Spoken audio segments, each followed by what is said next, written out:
नमस्कार। आप सभी लोगों को अभी मैं कक्षा 7वीं का गणित अभी मैं कुछ सवाल बताने जा रहा हूँ, जिसमें प्रश्नावली 2.2 है। तो ये जो इस टाइप से आपका है, ठीक है।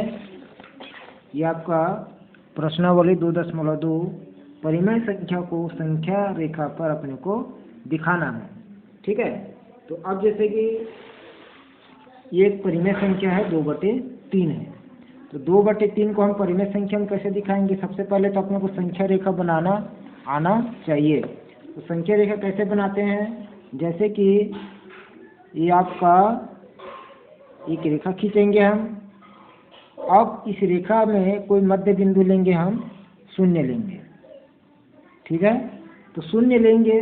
अब यहाँ पर ये देखना है कि जैसे शून्य के बाद ये जो 3 है कितने भाग में बटा हुआ है? नीचे में कितना है? 3 है ये।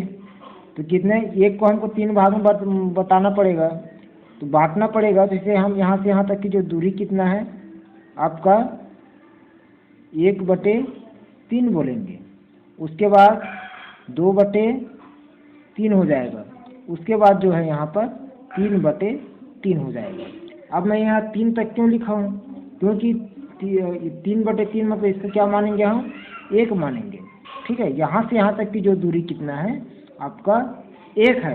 तो अब जैसे कि अपने को 2/3 दिखाना है, तो 2 शून्य से ये आपका 2/3 हो जाएगा। और ऊपर में लिखेंगे हम 2/3 लिखेंगे। इस प्रकार से हमको 2/3 को संख्या रेखा पर ये आपका हो गया। अब उसके बाद जो है आपका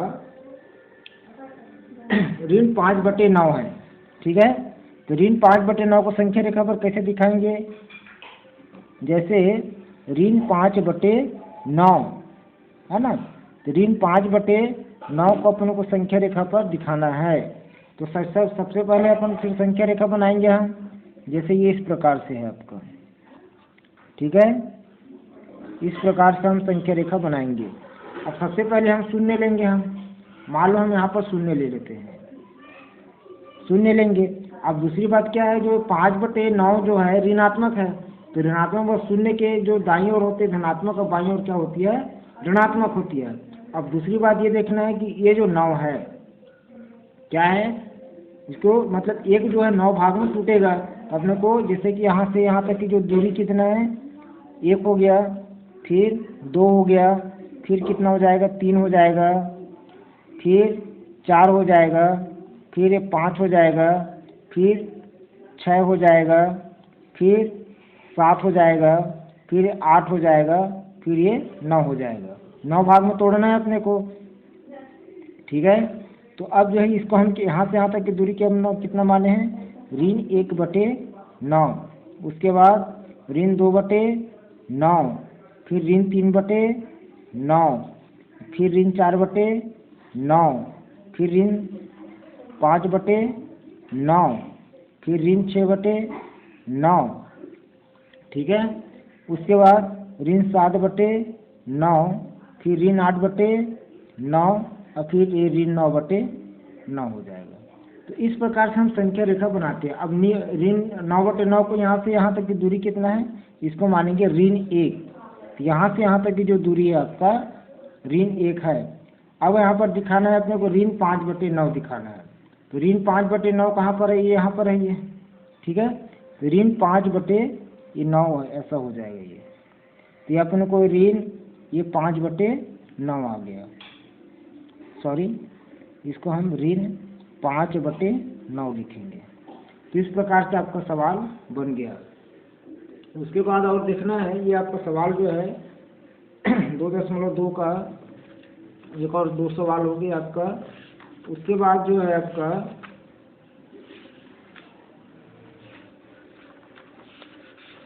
हम आगे आते हैं, संख्या रेखा पर दिखाना है।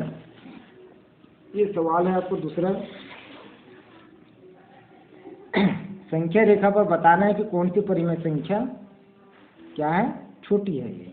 अब आगे आते हैं। अब इसमें से ये 3/5 बड़ा है कि 7/8 बड़ा है, इसको अपने को दिखाना है, ठीक है। चलिए फिर संख्या रेखा पर फिर संख्या रेखा बनाएंगे हम। जैसे इसमें क्या है 3/5, 3/5 और ऋण 7/8। अब इसमें कौन सी परिमेय संख्या छोटी है? जैसे कि हम ऐसे देखने से भी पता चल जाता है कि कौन सी परिमेय संख्या छोटी है, क्योंकि ऋणात्मक संख्या हमेशा धनात्मक से छोटी होती है, लेकिन अपने को संख्या रेखा पर दिखाना है कि कौन सी परिमेय संख्या छोटी होगी।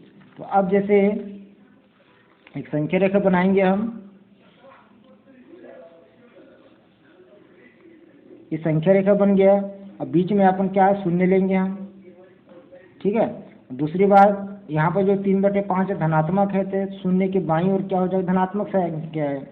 और यहाँ पर ये देखेंगे कि ये 5 लेकर मतलब एक को हमको 5 भाग में तोड़ना पड़ेगा। तो अब जैसे कि यहाँ से यहाँ तक कि 5 भाग में तोड़ेंगे, 1 भाग, 2 भाग, 3 भाग, 4 भाग, अब ये 5 भाग हो गया, ठीक है। तो अब यहाँ पर इसको लिखेंगे हम 1/5, फिर 2/5, फिर 3/5 हो जाएगा, ठीक है। फिर 4/5, फिर 5/5 हो जाएगा। तो इस प्रकार से जो है आपका बन गया। अब अपने को ऋण 7/8 को दिखाना है, तो ऋण 7/8 जो है अपने को इधर है, ये शून्य के बाईं ओर आ जाएगा। तो अपने को ये 8 लिखा है, मतलब 8 भाग में तोड़ना पड़ेगा।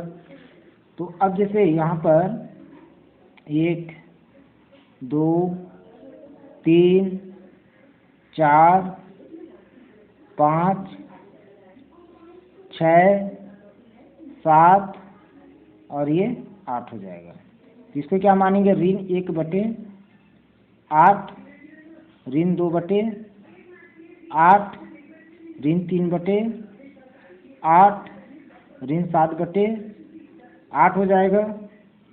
फिर ऋण 1, 2, 3 के बाद क्या आ जाएगा, 4 आ जाएगा, सॉरी है ना। तो ये 4 हो जाएगा। फिर ये 5/8, फिर ऋण 6/8, ऋण 7/8 और ऋण 8/8 हो जाएगा, ठीक है। तो ऋण 8/8 मतलब इसे कितना लिखेंगे हम, ऋण 1 लिखेंगे, ठीक है। अब यहाँ पर अब यहाँ पर ये देखेंगे ये 5/5 है, मतलब इसको हम क्या लिखेंगे, 1। कहने का मतलब क्या है कि यहाँ से जो शून्य से यहाँ तक की जो दूरी कितना है, 1 है, और शून्य से इधर की दूरी कितना है, ऋण 1 है।